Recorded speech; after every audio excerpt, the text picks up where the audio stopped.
Hiya Squishers, and welcome to a landscape under the stairs version of Let's Catch Up with Some Squish, because I realise that I just can't fit all of my stuff into a few minutes. I really can't. Like, I'm aware that the under the stairs currently, you can't even see the baskets of finished things over here, which I will show you at some point, or the baskets of finished things under here. I feel like this entire under the stairs space is literally containing my enthusiasm. So I thought this is a great space to park myself for a little bit of a longer chat, because the days and the months and the weeks and all that, they just whiz by. And I'm always thinking to myself, oh, I would love to write some more blogs, do some more videos. And you know what it's like? It just never happens. So I am making it happen. And today I'm going to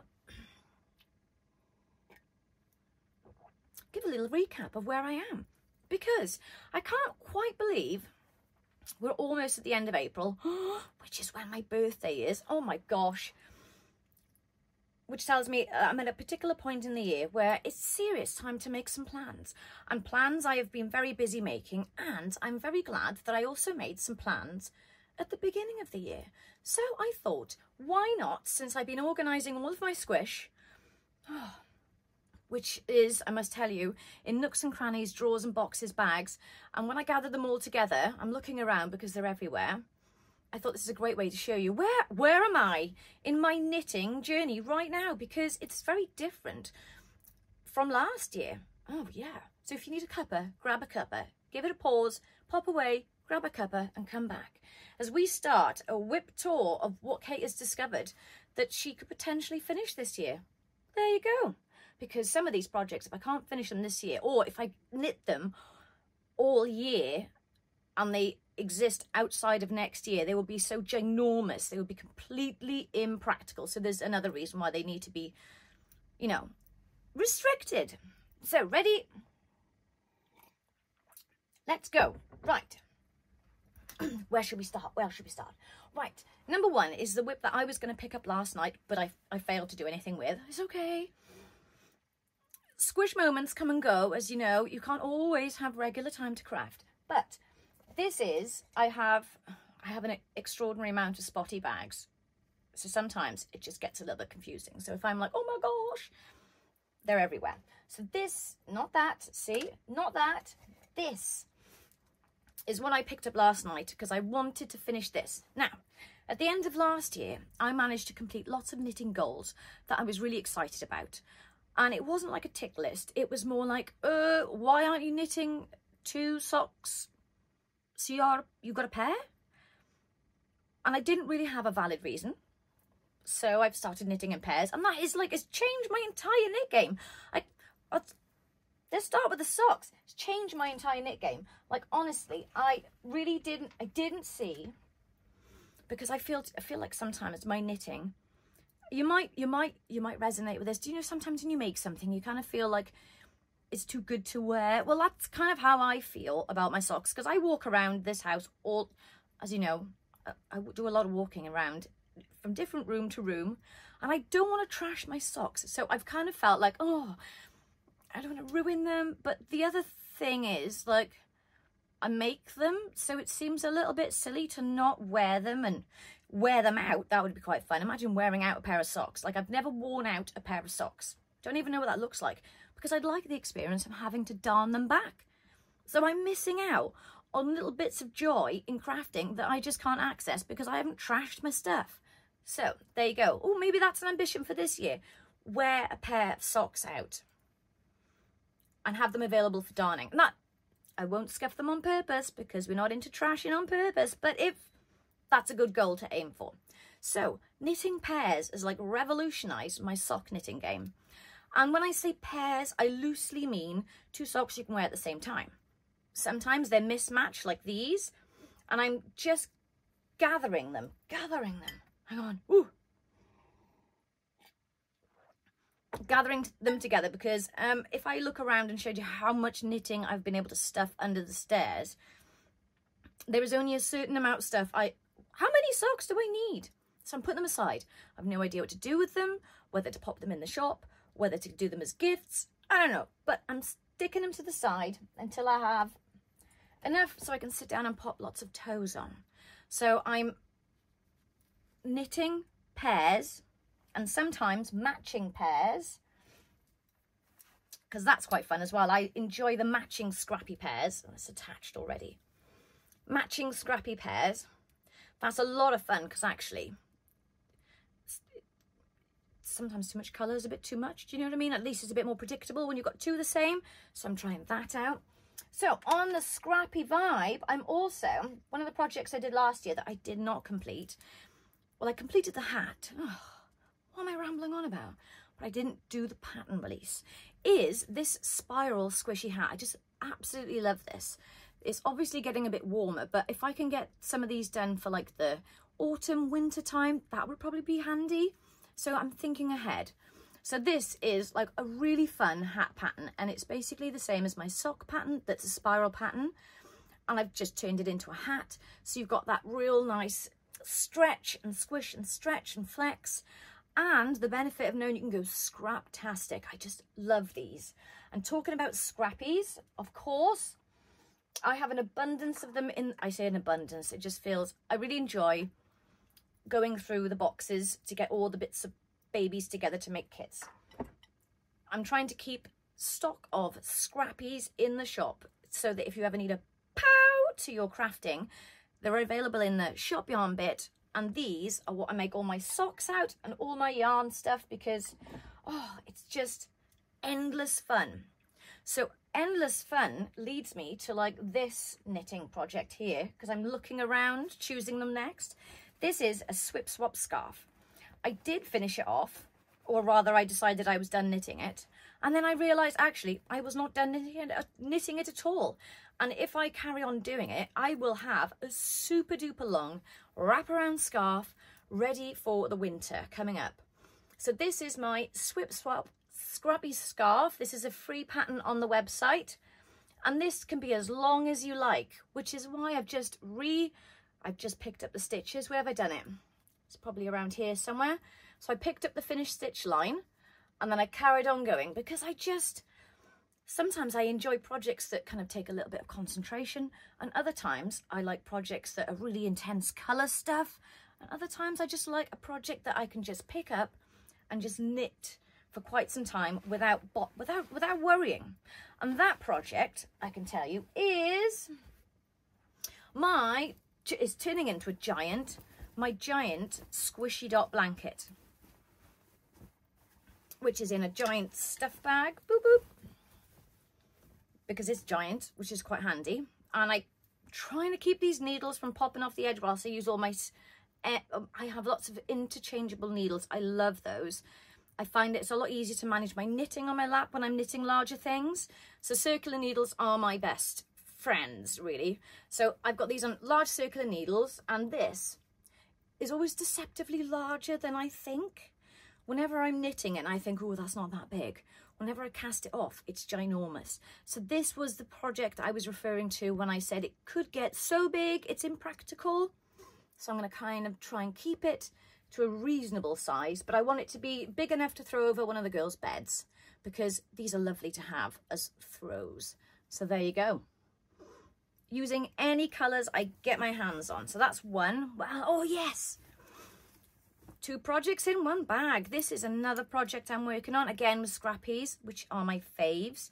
I just can't settle on one colour. Seriously, as you may notice, I just can't settle. This is a garter stitch version of my jumper that I need to get round to writing down. I haven't forgotten. There's just so many things. So many things to squish.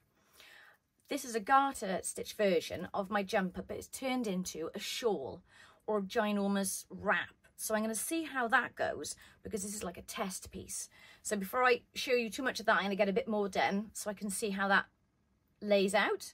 But I like this because it's not in the round, but it's back and forth, but it's a straight knit, knit, knit, knit, knit, which is my second preference to knitting on the round. So there's those 2 projects. Boom! Aha! This one is my, I'm going to say, my secret favourite for surprising me.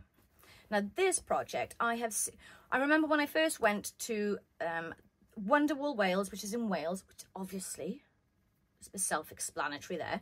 It's in Wales, and it's the only yarn festival I've ever been to, because I don't go very far. It's the only yarn festival I've been to, but I remember seeing on the wall this extraordinary, and I remember, I can see it now, this extraordinary mitre square blanket. I didn't even know what they were at the time. I just looked at it and I was like, oh my gosh.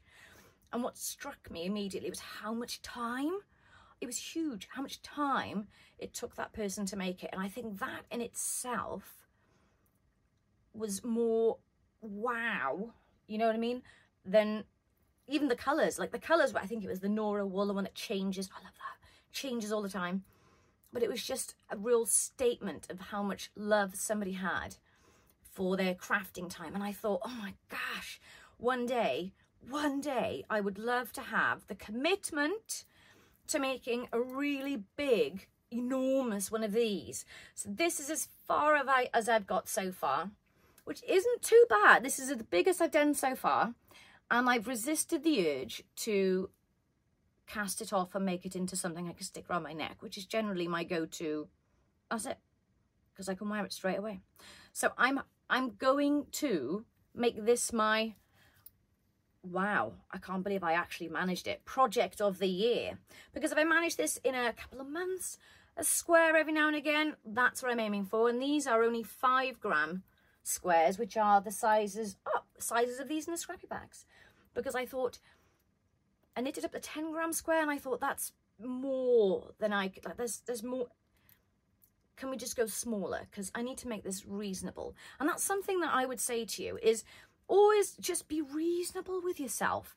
When you're, like, all the things I'd like to do with my knitting and the things I'm setting out, they're mostly just exciting ambitions, things I'd like to see. Don't be too hard on yourself. Like, I guarantee you I'll have more than this at the end of the year, but wouldn't it be amazing if it was ginormous and like something I could hang up on the line and just goes whoa in the wind, and I could just be like, yes, I did it. And then I'll probably never make another one, but who cares? Because if I've made one, wow, that's a lot of colours as well, I realise. So I'm going to have to rifle through all my stash and see what other colours I've got, so I can see how far and how much I can get this, because I could probably estimate how many squares I could get by going through my Scrappy stashes. Right, so there we are. So there, I have got some large knitting goals, which are physically large, and my other knitting goals are goals that are more wearable, like this, and my other jumper that I wear quite a bit under the stairs, which is my favourite. It's like my forever jumper pattern. These patterns are so simple. I want to show you how simple they are, so that if you've ever felt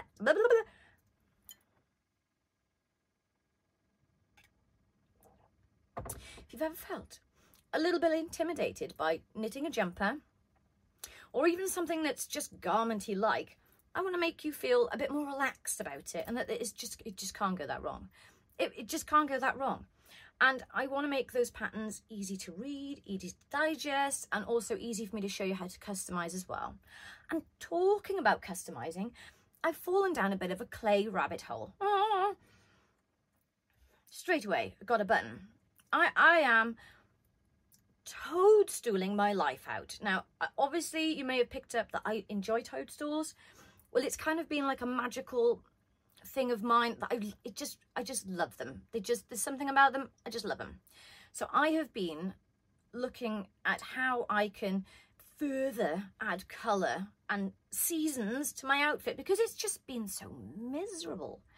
Like, it's wonderful living. I love the countryside. I'd never live anywhere else if I could. I just love it. I love the fact that it's so out of the way. Downside, if it snows, you are literally cut off, but it's wonderful to see the seasons arrive. However, when the seasons are winter, it means that it's just bleak outside. So I have been experimenting with loads of different things, like making my own buttons and stitch markers that I can add to my projects when I'm knitting them, because this is like my favourite colours at the moment outside. There's a huge hydrangea bush outside my window in the living room that has these colours. Oh, it's just so purpley and red and blue. So these are the colours that inspire a lot of my work anyway. And I wanted to jazz up some of my tools, because I have tools I've got loads of tool bags, but there's something really nice about using tools that are also decorated with toadstools, you know what I mean? Like, it just makes me want to go and ball up minis. I guess that's, maybe if you just put a toadstool on, I'll go and do it. Maybe that's like an encourage, maybe that's my carrot and stick. Kate, go and do this. Put a toadstool on it, you'll go further. So there I am. Toadstools, flowers, knitting the seasons, trying to feel like, even though I'm not outside, I've got some of it inside my house. And one of the great things is we're coming up to a season where I might be able to get out for a bit of metal detecting. It's not wonderful metal detecting when it's damp and boggy, because it's like digging a swamp. Nobody likes fishing around for, like, I like metal detecting because you never know what you're going to get. But it's a bit like fishing. Some days you get absolutely nothing. So it's good to choose a day where, regardless if you find anything, it's just fun. So I'm looking forward to some days outside where I can go and just breathe in the crisp air and find some more treasures outside that I'm pretty sure I'm going to be affected by.